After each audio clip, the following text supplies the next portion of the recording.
Hello, it's Bobby from Ragged Poet, and I'm going to show you how to make a very simple tarot bag, which I keep getting requests for. So I'll do that now. Hopefully it'll be nice and quick. Yeah, these are really easy to make. Even if you don't have a sewing machine, you can do the sewing by hand. You could even probably glue it, or you can use felt, in which case very little sewing's used at all. But the ones I make, I just choose some fabrics I like. You can buy fat quarters and stuff like that. I've got a piece here. I think it's about a quarter of a metre or maybe a third of a metre offcut that I found with these moon patterns. And I'm going to make a bag for my Trionfi della Luna deck. So what you do is you put your piece of fabric down, and first of all, I'm going to measure the width of this because it's easier. So you want to allow about a couple of centimetres. You need to allow for the thickness of the deck. So like the depth of the deck. So for this one, I'm going to allow, and then a seam allowance of about half a centimetre. So I'm going to allow about 3 centimetres each side of the width of the deck, which is here. And I'll look at that line on my cutting board. So I'm going to cut the fabric off, make sure it's lined up, and cut it off here. Now, you don't need all these fancy tools, I've only got them because it's what I do for a living. And then my blade's a bit blunt. Still a bit missing a bit. It shouldn't be like this, it should just go whiz and gone, but I haven't been able to afford a new blade lately, so that's that. So now I'm going to choose a lining fabric and cut another piece to match. You can cut them both together, but because my original fabrics were different sizes, that didn't work too well. This is a lovely fabric that I really like called Ophelia. And it's made by, let's have a look, Cotton and Steel. So I'm going to cut, I want it to be that way, which is a bit of a pain because, yeah, it's going to have to be that way. So I think I might cut this end. You've got to choose the end you want to cut off. I think I'm going to cut this end off here. So I shall fold it in half and line up the edges. And cut it the same, ignore the border obviously. Put this on here for a pattern, ignoring that white edge. So I can get the width, the correct, so they're both the same. I know I've got it doubled over, but that'll make another bag. Line up my ruler, that's a nice easy one, might be a bit wide, and cut. You can just as easily do this with scissors. Right, I'll put that away. Now, we've got to get, so we've done the fabric that way. I need to trim this side off here, which I'll do now.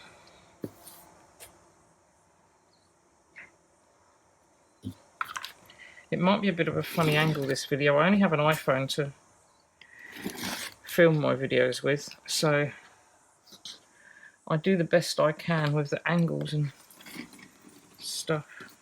Right, get rid of that. So now I've got to cut this one in half. Well, let's have a look. So this piece of fabric, so now we want to make sure the fabric wraps nicely around the deck. This is going to be a bag with just a fold over flap, so you want to allow again the seam allowance, so you need to go like that, and I'm probably going to leave that exactly that width, I mean length, because it looks about right. So I'll cut this one to match. Put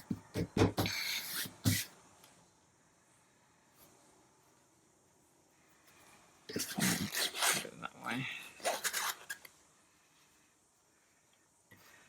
So if I line that up with there, move the cards out of the way, don't want to chop them up. And we've got, I'll get it lined up on a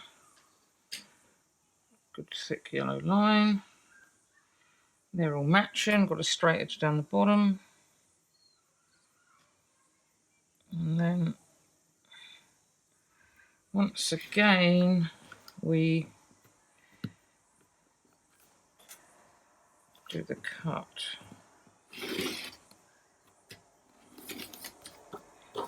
And I've got that spare piece. So now we should have 2 pieces of fabric the same size, which I'm then going to take and iron.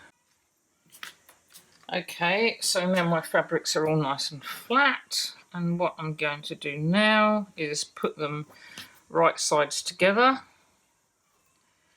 and match them up close as I can. If I'd have cut them together, they'd be perfect, and then just pin them.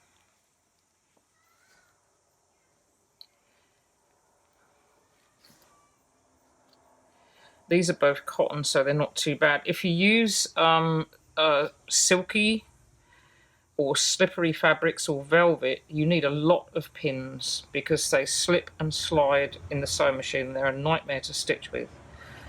I kind of try to avoid them like the plague, but because of the custom bags I make, which I often make with vintage fabrics, I do tend to use them more than I would like. I try to avoid silk because I'm a vegan and I use artificial silk whenever I can. I have used the odd occasional bit of old silk that's been given to me, but I don't like the silk trade, so I don't go there. But there's a lot of slippery fabrics. Now when you pin in these together, you need to leave one gap in the seams big enough to turn the fabric the right way round. So I'm going to leave that here. I'm going to leave a gap here. I'll put a pin there. It doesn't need to be very big. Actually, I won't leave it there. I'll put it down here, then it'll be hidden inside the pocket. So there, the fabrics are all pinned together. Now the other thing I'm going to do while I've got it like this is take a piece of ribbon. I just buy this stuff on a roll from the local craft shop. Cut a piece off, and I'm gonna fold it up. You can attach the ribbon to the outside, but I like mine to come out of the seam of the flap. So we'll see, this end can be the flap end. So I'm going to push the ribbon in there. Now I've pinned it. You don't want to do it first because the dangers are you'll end up sewing through the ribbon if you pin through it. You leave a little bit out and then put a pin in there. When you pin, I mean, people who can use a sewing machine will know this. Use the sharp edge of the pins towards the edge because then the sewing machine can just go over those. Right, I'm going to take this over to my machine and stitch the whole thing up and leave that gap for turning. So I'll be back in a minute. Okay, so I've stitched it. You can see, or you might be able to see the thread line. So I'm going to take the pins out. Make sure the ribbon's caught in there nicely.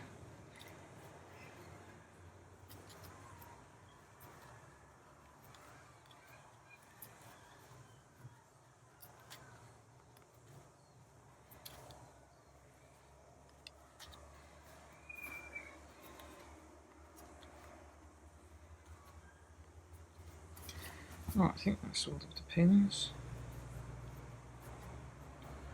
Now, what I do, where's my scissors?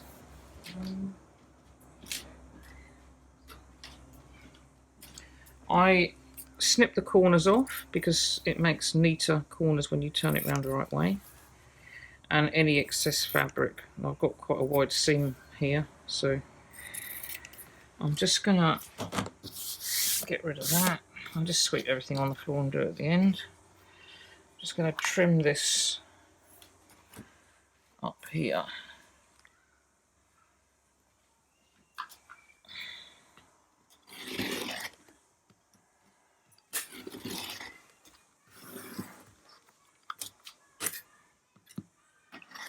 Poor old blade. And the other edges are all okay. Then we find the opening that I left. Here it is. And as you can see, it's quite small, this one. I probably made it a little bit small, but turn the fabric the right way round. It's really hard to see what's filming on this video, so I hope you've been able to see most of what I've been doing. I don't really want to make it again because the sun's changing around to this room, which makes it really hard to film because the light's all wrong. So once you've got your ribbon, you can just pull and it'll all come through. Now I need my trusty paintbrush, which I use to poke the corners out. Like that. There we go. And then I just get a pin and pull the rest of the corners out. It's just a little thing, but it makes a lot of difference, a little touch. A lot of my bags, the actual embroidery that I do on my embroidered bags is, I have rawness and rough edges, but that's the embroidery and the art style. The actual body of the bag is really well made. I make sure the seams are all doubled. There's no raw seams, no raw edges. Make sure the bags are really strong and durable. So there, we've got our panel. I'm going to go back to the iron board now and give it another quick.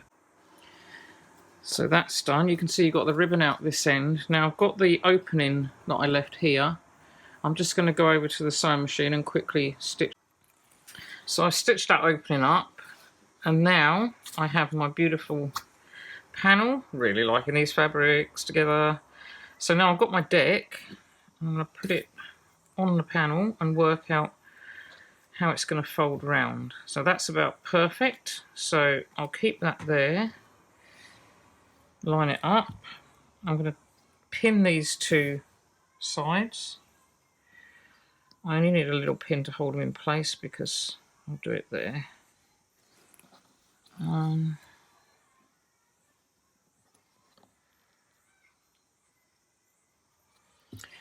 Back to the sewing machine again. Right, so now I've stitched the side seams and they're all, just trim the edges, they're all secure. I normally go down the sides 2 or 3 times because I don't want my bags falling to bits. Trim off the threads. And we have one little bag. You put your cards in there, roll down the flap, and there we go. One bag. Very easy, very neat, fits on the shelf neatly. This one might be a little bit wide. I could have made it a bit narrower, but I like to put a crystal or something in with my bags, and you can also, oh, this particular deck doesn't have a little white book, but you can fit a little guidebook in there or something. The other thing you can do, if you want to have a squarer bottom, now this is a little bit more advanced, but you turn the bag inside out and stitch across. You need to make sure you've got a centre line there across the bottom. Then you can make a little triangle here. You've got to line it up. I'll just quickly go and stitch that. Now I'm just trimming the thread.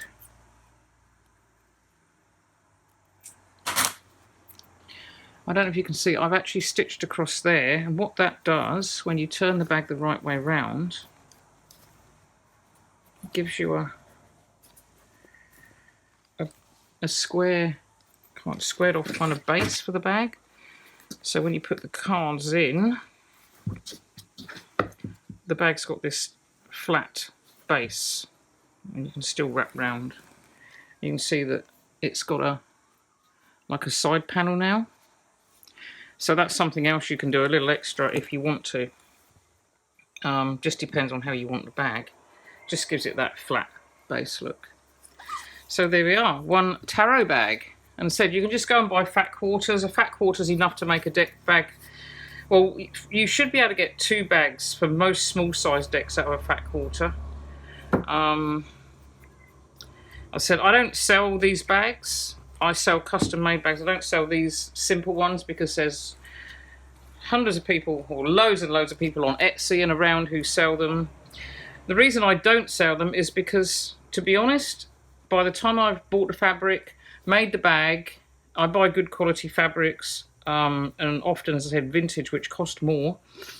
And I've made the bag and posted it. It's just not worth it. It's not worth my time. The post is $15 to send it at the moment internationally, and if you're charging, like, say $15 for a bag, you make very little out of it.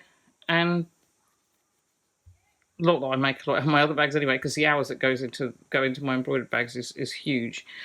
But it's just not worth paying the same amount of postage for something. So that's why I don't sell them. I mean, I suppose if you're in the US or somewhere and you can post them for a few dollars, it's not too bad. But that's why I don't sell these easy bags. I mean, I could make a run of them, I suppose, and sell them. I could post 3 or 4, maybe for 15, 20 bucks. But that's, you know, so I could make them if anyone desperately wanted me to. But now you can make them yourself. I've shown you how to do it. And as I said, it's not that difficult. So I hope that helped. I hope you can see it. I hope the shadows aren't too bad. And thanks for watching. And we'll just give you a little flash of my beautiful Trionfi della Luna. Right, okay, thanks. Bye.